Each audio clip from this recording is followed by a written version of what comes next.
साई राम। मैं अनुभूति आप सभी लोगों का हार्दिक अभिनंदन करती हूँ साई अनुभूति चैनल पे और अनुभव की श्रृंखला से एक बार फिर से बहुत प्यारा और अनोखा सा अनुभव लेकर आप सभी लोगों के समक्ष उपस्थित हुई हूँ। लेकिन उससे पहले चलिए सभी लोग हाथ जोड़े और बाबा के नाम का जयकारा लगाते। अनंत कोटि ब्रह्मांड नायक राजाधिराज योगी राज परम ब्रह्म श्री सच्चिदानंद सद्गुरु साईनाथ महाराज की जय। ओम साई राम। मैं आपको बताने जा रही हूँ, वो दिया है हमें विद्या जी ने, लेकिन जो अनुभव है वो उनकी फ्रेंड का है, वर्षा जी का। आज जब आप ये अनुभव सुनोगे तो वाकई आप ऐसे बैठे होगे, उसके बाद आप ऐसे बैठ जाओगे, उसके बाद धीरे धीरे आपका मुंह खुल जाएगा और इन द एंड आपकी आंखों में आंसू भी होंगे, लेकिन आप मुस्कुरा भी रहे होंगे। आप कह उठोगे कि साईं तेरी लीला कभी समझ न पाऊं मैं, तेरे चरणों में सदा शीश झुकाऊं मैं, तेरे चरणों में सदा शीश झुकाऊं मैं। पानी से भी बाबा तूने दीप जलाए हैं, नीम के पत्ते तूने मीठे बनाए हैं, तेरी करुणा का कैसे गुणगान गाऊं मैं, तेरे नाम वाली सदा ज्योत जलाऊं मैं, तेरे नाम वाली सदा ज्योत जलाऊं मैं। साईं तेरी लीला कभी समझ ना पाऊं मैं, तेरे चरणों में सदा शीश झुकाऊं मैं। हर दिन हर पल मेरा सर तो मेरे बाबा के प्यार में झुकता ही है और मैं चाहती हूँ कि आप सब लोग भी बाबा को उतना ही प्यार करो और हर दिन बाबा का शुक्राना करो। यकीन मानो, आज भले ही आपकी आंखों में आंसू हो अपनी किसी एक ऐसी चीज़ को लेके जो आपको मिल नहीं रही है, लेकिन मिलेगी ज़रूर। वो नहीं मिली तो उससे बहुत अच्छी चीज़ मिलेगी। बाबा के प्यार में, बाबा की याद में और विश्वास में बहाया गया एक आंसू भी बाबा के लिए अमूल्य है। और इस चीज़ को अनुभव मैंने खुद अपनी ज़िंदगी में किया है कि जब जब जिस पल मैं तकलीफ़ों में फंसी, मेरे साईं ने मुझे संभाला। कोई नहीं था अपना सहारा देने के लिए, तब ये सहारा बनकर खड़े हो गए। अचानक से ज़िंदगी में ऐसी लीलाएं कर दी कि आज सोचूं तो सच में समझ भी नहीं आता कि ऐसा कठिन सफ़र तय कैसे कर लिया। बस एक ही सहारा था, साईं राम साईं श्याम, जग में साचा तेरो नाम, साईं राम साईं श्याम। मेरी जिंदगी के तुम दो ही मंत्र, तू ही बिगाड़े तू ही सवारे, तू ही बिगाड़े तू ही सवारे, इस जग के सारे काम, साईं राम साईं श्याम। तू अंतर्यामी सबका स्वामी, तू अंतर्यामी सबका स्वामी, तेरे चरणों में चारों धाम, साईं राम साईं श्याम। आज जब ये अनुभव सुनोगे तो जैसा मैंने कहा कि आप कह उठोगे, बाबा तेरी महिमा अपरंपार है। वाकई आप हर भक्त की इच्छा पूरी करते ही हैं। चलिए शुरू करते हैं बाबा की प्यारी सी अनुभूति। ध्यान से सुनिएगा। विद्या जी बताती हैं कि इनकी एक फ्रेंड है वर्षा नाम की, जो कि उज्जैन से शिरडी पैदल जाती और इस सफ़र में लगभग उन्हें 15 दिन लग जाते हैं। बाबा को बहुत प्यार करती हैं, दिल से बाबा को चाहती है। ये कहती हैं कि बाबा के पास से आने के बाद इनके मन में यही इच्छा थी कि बाबा काश कि मेरा भी अपना एक घर हो जाता। ये कहती हैं उसके बाद इनकी जो जेठानी है वो काफ़ी रिच थी। उन्होंने इन्हें अपने घर के इनॉग्रेशन पे बुलाया और जब इनके घर का गृह प्रवेश था इनकी जेठानी का, तो ये भी गए। ये कहती है वहाँ पे पंडित जी थे और पंडित जी ने इनको कहा कि और कैसी हो आप? तो इन्होंने बोला सब ठीक है, सब बढ़िया है। तो पंडित जी ने कहते हैं कि अब बहुत जल्द आपका भी घर बन जाएगा। तो ये कहती हैं कि इनके मुंह से ये निकला कि पता नहीं कब बनेगा और कैसे बनेगा। तो पंडित जी ने कहते हैं कि अरे परेशान क्यों होती हो, अभी जब हवन होगा ना तो उसके बाद जो इस हवन की राख होगी ना उसको ले जा लेना और थोड़ी सी ले जाकर अपने घर के मंदिर में रख लेना, देखना बहुत जल्द तुम्हारा घर बन जाएगा। ये कहती हैं कि डूबते को तिनके का सहारा, किसी ने ये कह दिया कि मेरा घर बनेगा तो मन बहुत खुश हो गया इनका। और इन्होंने कहा अभी जब हवन की अग्नि ठंडी पड़ जाएगी, जब सारा काम हो जाएगा तो जाते वक्त हवन की जो राख है वो मैं ले जाऊंगी अपने घर। ये कहती है सारा प्रोग्राम फंक्शन खत्म हुआ और उसके बाद ये हवन कुंड में से उदी यानी राख निकालने लगी। ये कहती है उसी वक्त इनकी जेठानी ने उनको रोक दिया। उन्होंने कहा कि मैं नहीं चाहती कि तुम यहाँ से कुछ भी लेके जाओ और मेरे घर के हवन कुंड की अग्नि से राख नहीं लेके जाओगी। ये कहती है इन्हें समझ ही नहीं आया कि आखिर मैं ऐसा क्या लेके जा रही थी जो इसने मुझे इतनी बुरी तरह से कह दिया। आंखों में इनके आंसू थे और मन ही मन ये बाबा से कह रही थी कि बाबा थोड़ी सी राखी तो मांगी थी हवन की, ये भी नहीं दे सकती थी, मेरा भी घर बन जाता तो क्या जाता। ये कहती है इन्होंने कुछ भी नहीं बोला, अपनी आंखों में आंसू लेके ये वहाँ से रोते रोते लौट आई। ये कहती है कि बाबा ने इनकी ज़िंदगी में परिवर्तन करा। कुछ टाइम बाद बाबा ने इन्हें भी पैसे वाला बना दिया। धीरे धीरे इनके हस्बैंड के काम में तरक्की होती चली गई। इनके हस्बैंड ने और इनके बेटे ने मिलकर लॉज खोलने शुरू करे और इनके कम से कम 3 या 4 लॉन्च है आज की डेट में। लॉन्च मतलब जो होटल्स वगैरह होते हैं जहाँ पे टूरिस्ट वगैरह जाके रुकते हैं। ये कहती हैं कि दीदी कि अब जब इनका बिज़नेस इतना अच्छा बढ़ने लगा, सब इनके हस्बैंड का काम अच्छा चल रहा था, बाबा ने इनका हाथ थाम लिया, तो इन्होंने कहा कि चलो अब एक अच्छा सा घर भी बनाते हैं।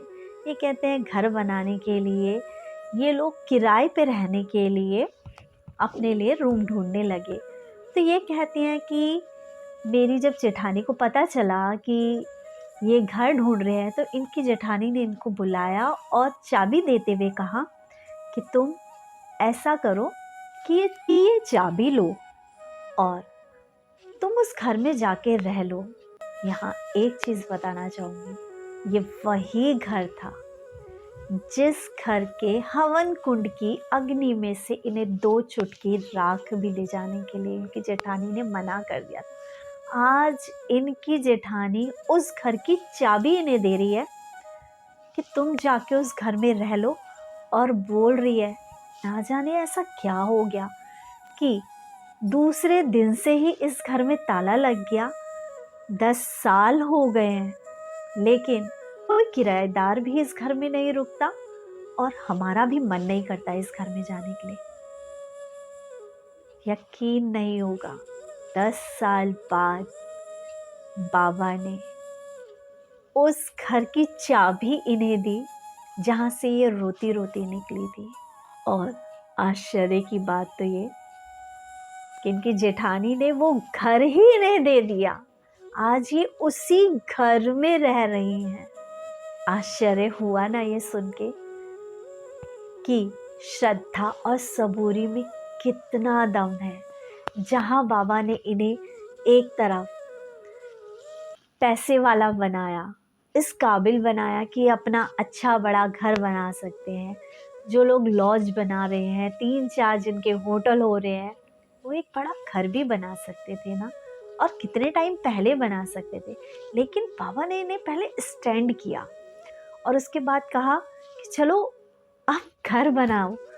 और घर बनाने की जब सोचा तो जेठानी जी आके कहती हैं कि लो चाबी और इस घर में रह लो और हमेशा के लिए रह लो। यकीन मानिए, आज आप जिस भी अवस्था में हो, आपका जिसने भी दिल दुखाया हो, सब्र कर लेना, उसे गालियां मत देना, बाबा के चरणों में समर्पित कर देना और कहना बाबा आप देख लेना। क्योंकि जब वो देखने पे आता है ना, तो वो चारों तरफ से देखता है, हर तरफ से आपको इतना स्ट्रॉन्ग बना के खड़ा करता है कि आपको कोई डिगा नहीं सकता, आपको कोई हिला नहीं सकता। लेकिन हम जब हमारे साथ कुछ अनहोनी हो रही होती है, कुछ गलत हो रहा होता है, हम सबसे पहला दोष दे बैठते हैं, पापा तू हमें रुला रहा है। अरे किसके माँ बाप अपने बच्चों को रुलाते हैं? ब्रह्मांड का नायक जिसने सृष्टि की रचना करी हो, इसलिए थोड़ी ना करी होगी कि हम कीड़ों की तरह रेंगते हुए नजर आए उन्हें, रोते हुए बिलखते हुए। इसलिए करी होगी ना कि मैं इस सृष्टि की रचना कर रहा हूँ, इस जीव का निर्माण कर रहा हूँ, ये मुझसे प्यार करेंगे, मेरी भक्ति करेंगे। और हम आके उसी भगवान को दोष देना शुरू करते हैं। दोष को साइड हटाइए। देखिए ना, वर्षा जी ने कितना मन इनका दुखी हुआ होगा जब रिश्तेदार भी होंगे कुछ, और उस पल में जब इन्होंने उदी ली होगी और उसने ऐसा रिएक्ट किया होगा, आत्मा से रोई होंगी। और वो एक पल होगा जो वो कनेक्ट हो गई होंगी बाबा से। उस क्षण बाबा ने उनकी सुन ली और बाबा ने कहा होगा देखती जा, तेरा वक्त भी बदलेगा। और बाबा ने 10 साल जिंदगी के ऐसे दिए कि जब वो सिर्फ तरक्की कर रहे थे, और बाबा ने उनको वो दे दिया जो उसने मांगा था कि बाबा मेरा भी अपना घर हो। अगर बाबा इनकी सुन सकते हैं, अगर बाबा इनके आंसुओं को पोंछ सकते हैं, तो क्या हमारे नहीं पोंछेंगे? अपनी श्रद्धा बढ़ाओ, अपना विश्वास बढ़ाओ बाबा के प्रति। अरे वो ब्रह्मांड का नायक है, उसके लिए कुछ भी देना मुश्किल नहीं है, पर जायज़ तो मांगो।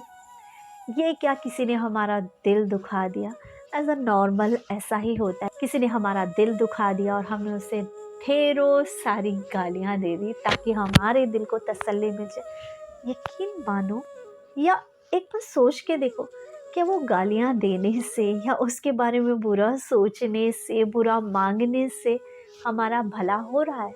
नहीं।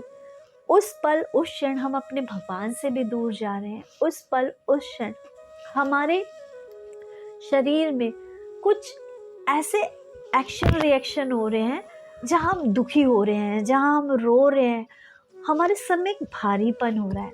माफ करो। आप लोग पूछते हैं ना कितनी बार मुझसे व्हाट्सएप पे, दीदी कर्म बंधन कैसे काटे जा सकते हैं? कर्म बंधन काटना इसे ही कहते हैं कि जिसने आपको दुख दिया उसको भी माफ कर दो, और उसके लिए भी ये दुआ करो अपने साईं से कि बाबा इसको सद्बुद्धि देना। और बस आप देख लेना। अरे जब हम छोटे होते हैं बचपन में, ठीक है, हमारे साथ कुछ भी होता है, हमें हमारा बड़ा भाई बहन ही मार देता है, या हमारा पड़ोस का कोई बच्चा हमें मार देता है, कोई चीज़ हमें नहीं दे रहा था, हम कैसे जाते हैं ना, भागते भागते मम्मी के पास, पापा के पास, कि वो हमें दे नहीं रहा, मम्मी हमें भी वो चाहिए। हम क्यों नहीं हो पाते ऐसे? हम उस टाइम पर क्या लड़ने झगड़ने बैठते? नहीं ना। अगर हम थोड़ा बहुत लड़ झगड़ भी लेते हैं, लेकिन फिर भी हमसे वो ताकतवर होता है तो हमें मार पीट के भगा ही देता है। लेकिन जब हम अपने मम्मी से कहते हैं या हम अपने पापा से कहते हैं कि मुझे चाहिए, मेरी चीज़ उसने ले ली, मुझे नहीं दे रहा है वो चीज़, तो हमारी मम्मी आती है, एक चपेट लगाती है उसको और हमें हमारी चीज़ दे देती है। क्यों नहीं दे रहा है इसकी चीज़? इसका भी हक है उस चीज़ पे, है। और जब हमारा अड़ोसी पड़ोसी का बच्चा हमारे साथ ऐसा करता है और हम अपनी दादी से, अपने दादा से, अपने मम्मी पापा से बचपन में तो बच्चों के भगवान मम्मी पापा दादा दादी ही होते हैं ना। हम उनसे कहते हैं तो भी जाते हैं, है रे क्यों सता रहा है तू उसको, है आज के बाद किया तो देख लेना मुझसे, तो वो डर जाता है ना। और फिर वो मेरे साथ गलत नहीं करता। अरे वैसा ही बचपन वाला प्यार, वैसे ही बचपन वाली नजर, वैसे ही बचपन वाला निर्मल सा मन लेके बाबा के पास जाओ। परेशान हो, दुखी हो, कुछ नहीं मिल रहा है तो बाबा से कहो ना कि कब आएगी हमारी भी बारी प्रभु, कब आएगी हमारी भी बारी प्रभु, मेरी बारी प्रभु एक बारी प्रभु, तूने लाखों की, तूने लाखों की बिगड़ी बनाई प्रभु, तूने लाखों की बिगड़ी बनाई प्रभु, कब आएगी हमारी भी बारी प्रभु, कब आएगी हमारी भी बारी प्रभु, मेरी बारी प्रभु एक बारी प्रभु, मेरी बारी प्रभु एक बारी प्रभु। सवाल पूछो बाबा से, बाबा से कहो कि बाबा आप हो ना, मुझे पता है आप मेरे लिए रास्ते बना रहे हैं, और याद रखिए अपने कर्म से पीछे मत हटिए, आपको जो चाहिए उसके लिए अपने कर्म भी करिए। किसी चीज़ को पाना है, जॉब चाहिए एटलीस्ट इंटरव्यू तो दीजिए, जॉब चाहिए एटलीस्ट सर्च तो करिए। यूं ही बैठे बैठे ये कहना कि जॉब मिल जाए, ऐसा थोड़ी ना होता है। देखो वैसे तो होने को कुछ भी हो जाता है, अचानक से एक अपॉर्चुनिटी आ जाती है जो आपको मिल जाती है, लेकिन कहीं ना कहीं अपॉर्चुनिटी भी तभी आती है, कहीं ना कहीं किसी ना किसी पल पे आपने अपने किसी दोस्त से कह रखा होता है यार कुछ अच्छी अपॉर्चुनिटी हो तेरे यहाँ पर तो बताना, तब आती है। कुछ कदम तो आपने चला ही होता है ना, बिना कुछ करे आप ये सोच लो कि ये बीज अंकुरित हो जाए तो नहीं हो सकता ना।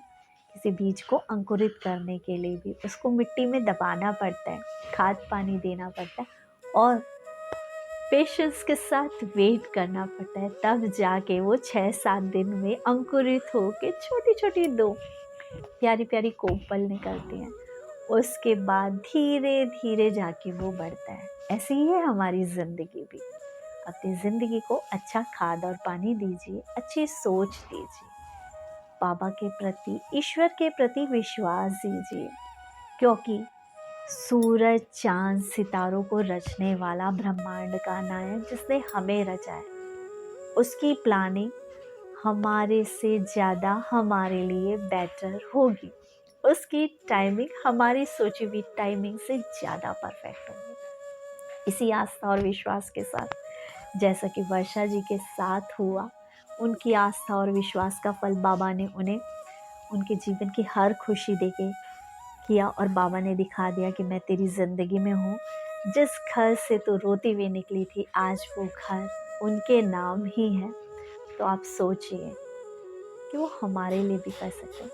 जब आपको ऐसा लगे कि आपकी ज़िंदगी में कुछ अच्छा नहीं हो रहा ना, तो अपने आप को एग्जामिन करना शुरू करो, कहीं किसी स्टेप पे आप गलत तो नहीं हो, कहीं किसी चीज़ को हासिल करने में आपकी तरफ से तो कमी नहीं हो रही है। अरे अपना 100% दो, 110 तो वो कर देगा। इसी के साथ 3 दिसंबर 2024 दिन मंगलवार बाबा की पालकी का आयोजन है गुड़गांव बादशाहपुर में। बाबा की 15वीं वर्षगांठ है, यानी 15वां बाबा का स्थापना दिवस। आप सभी लोग आइए और बाबा की पालकी में सहयोग कीजिए, और सब मिलेंगे, बाबा का जय जयकार कराएंगे, बारी बारी मिलके बाबा की पालकी के आगे झाड़ू लगाएंगे, बाबा की पालकी को उठाएंगे और सच्चे दिल से बाबा से कहेंगे, दिल वाली पालकी में तुझको बैठाना है, चल मेरे साथ साईं, तुझे लेके जाना है, तुझे लेके जाना है।